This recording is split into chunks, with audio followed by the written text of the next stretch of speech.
How often do you find yourself having to provide your personal data to various places or offices? Could be multiple, right?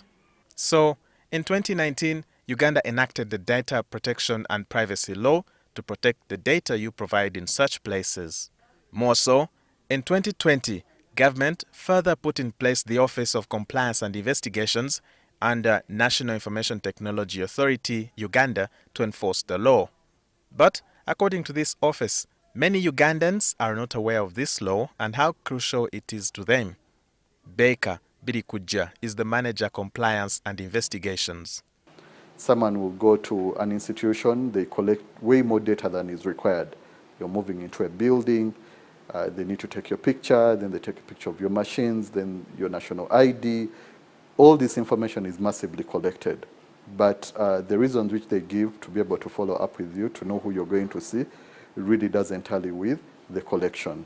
So people should assert their rights. If they don't, because the law says start with them, then you can report to us. Much as we received a number of complaints, but the level at which people are asserting their rights against those people who are misusing their data is very low.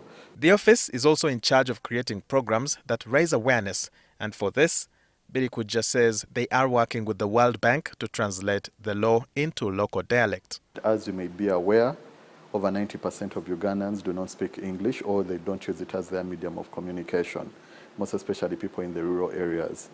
The law is written in English, so we are working with the World Bank within a project called UDAB, where we'll be translating the law so that at least we can translate it in about 2 or 4 commonly used local languages, so that that challenge of using a language that people are not familiar with can actually be addressed. Compliance and enforcement are still problematic, but there are some key milestones registered in the last 2 years. A number of government institutions possibly think that the law doesn't apply to them. We've so far registered, as required by the law to be compliant, 2,156 institutions. And good enough, one of the biggest data collectors in the country, government institutions are registered. National Identification Registration Authority, commonly known as NIRA, and also Uganda Registration Services Bureau and Ministry of Health.